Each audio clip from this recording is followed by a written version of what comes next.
right, Shannon. Did Nick Nurse make the right choice here? Well, Skip, you got to look at it how he's looking at it. To you and I, it may be the wrong decision because you got Kevin Durant and Devin Booker. Mm-hmm. You're like, well, hell, I'd rather have two as opposed to one because it looks like all indication James Harden is not going to give you another hometown discount. So he's probably on his way out of Philly. So, but you do have Joel Embiid, the reigning MVP. And so I think that's how you have to look at it. They've been adversaries. They've gone back and forth. Skip, remember Nick Nurse team knocked them out when Kawhi hit that shot. They rolled around the rim like forever to go down. Joel Embiid got his revenge back the following a couple of years ago when they knocked them out in the first round. But Nick Nurse has done a great job defending Joel Embiid. He once held him to 0 points in a game. He did. So they go back and forth. They have this kind of like a love-hate relationship where they go back and forth about the calls through the media. So did he make the right decision? The East, you got Milwaukee, you got the Bucks. I mean, the Heat, they're always going to be tough, and you got the Celtics. You go to the East, I mean, the West, Skip, the West loaded. The West loaded. The West loaded. I think he made the right decision, Skip. I think he made the right decision. Okay. So, big picture, Philly just went from a doc to a nurse. Right? Okay. Were they on the same staff at one point in time? Did they ever work with each other? Probably. I think so. I just know that Nick Nurse was the G League coach for Daryl Morey when they were with the Rockets, when Daryl was the GM of the Rockets. So they have a working relationship, and I'm sure they have a good relationship. Right. Okay, so big picture for me, I'd say, man, if I had a choice between living in Phoenix and living in Philadelphia, I think I'm taking Phoenix. That's just me. But once upon a time, I would have laughed at this decision because I was the biggest Kevin Durant fan. I'm also an Embiid fan, pushed him for MVP this year. We know how that turned out. But the point is, I was not shocked that Nick Nurse said, you know what? Maybe it's kind of lesser of two evils, but I'm going to bet on Joel Embiid over Kevin Durant. Joel is 5 years younger, but here's the key. Both of these guys have been hurt and hurt and hurt some more between Kevin and Joel. Kevin Durant has now played, this is regular season and playoffs, 1,152 NBA games. Joel has played only 447. So he's younger in two ways, in actual chronological years, age, but also just in games, he's half as young, right? Because it's 447 to 1152. So Nick Nurse is saying, yes, I got a chance here. I got a chance with Joel. He's just now coming into his own. Well, as you always say, it's always something with Joel Embiid. He's hurt or sick, sick or hurt, sick or hurt. And then right on schedule, the second to the last game as they were sweeping Brooklyn, it was game 3. He falls under, as you say, he's always falling. He falls all over the floor. He weighs 330 pounds or whatever he weighs, and he's crashing on the hardwood. And he crashed and he tore something in his knee. And he probably needs to get it fixed, but we'll see how that turns out. The point is, maybe I'm a little bit of a prisoner, as I think you were of last night on Jaylen Brown. I'm still a prisoner of Game 6, Phoenix, against Denver, where I'm saying, Kevin, either you or Book, at home, you got to take this back to Denver for a Game 7 because Chris Paul, I was told, was right on schedule to come back for a Game 7. And I kept reminding you, when Chris Paul was playing against Denver in Game 2 in the third quarter, he'd made all 3 of his shots, and he was a plus 19, and they were up 3 points late in the third, and he pulls his groin. Okay, so maybe if he'd come back for Game 7, maybe they would have been able to pull off a win at Denver. Maybe unlikely, but I would have given him a good shot.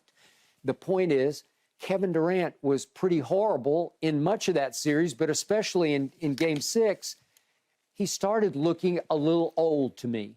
And I question, does he really care? Is it a priority now to win another championship? Because he went back-to-back in Golden State. He was the MVP of the finals. Is he just enjoying hooping now because he loves to work on his craft and play basketball? Is he as driven as he once was to win championships? I don't think he's quite as driven. He probably would never say that or admit that, and he'll probably take me to task on Twitter, but I don't care because I don't see it.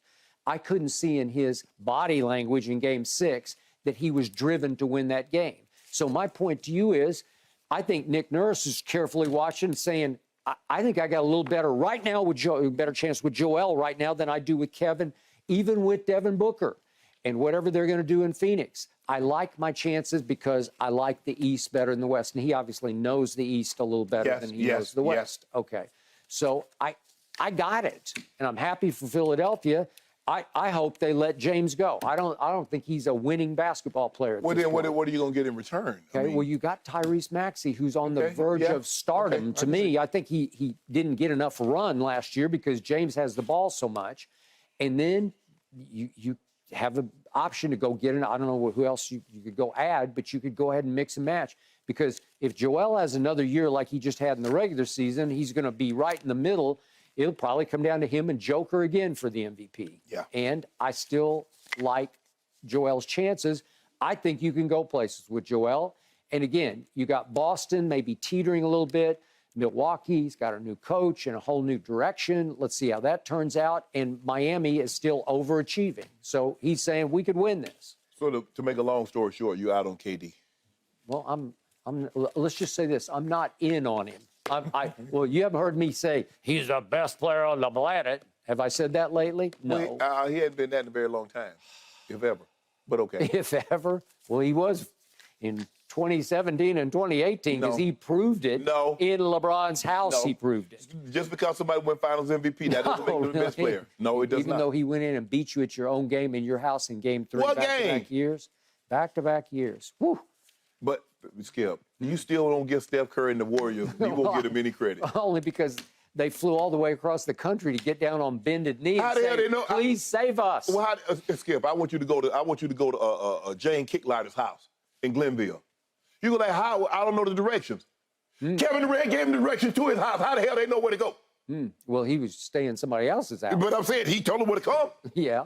Well, in Sag Harbor, right? They needed him. He gave him the address. Because they knew they could not deal with that big Exactly.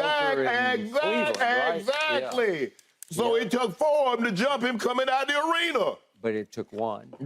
Don't do that. It just took one. But hold on. You know it, and I. That's all it took? Yeah. So when he left there, how many times has he been back to the finals since he left there? Yeah. What would happen if Kevin Durant hadn't gone to Golden State? LeBron has 2 more rings. He does. So think about it. Yeah.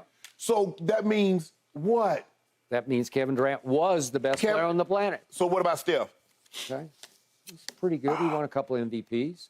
LeBron was in the conversation, but Kevin just said, nope, I got this. I don't think really anybody. I mean, come on, Skip. Even now, come on, man. I mean, we're not trying to diminish Kevin Durant, but he did go to Golden State. He joined a 73-9 team. 73-9. They went 67-15 the year before that. And lost a 3-1 lead to LeBron. Yeah. Hold on. Your guy lost he lost a 3-1 lead first. Thanks to Russell Westbrook. Come on, Skip. You know I'm right about that. No. That's when Russ was young and athletic. Russ could do that thing. Russ was doing it. You ought to be ashamed of yourself, man. Stop make those turnovers. Like don't do that. Don't do that, Skip. Don't do that man like that. That man was balling back then. All right. Way to go, Nick Nurse. Nick Nurse and Joel Embiid, guys. I'm very curious how that official introduction is going to go. Because, Joel's had some beef with Nick Nurse, accusing him of whining about foul calls. Yeah, so that'll be an interesting dynamic to watch. Thanks for watching, Undisputed fans. Subscribe here to get the very latest from Skip and Shannon. Plus, go watch a few segments from our other shows on FS1.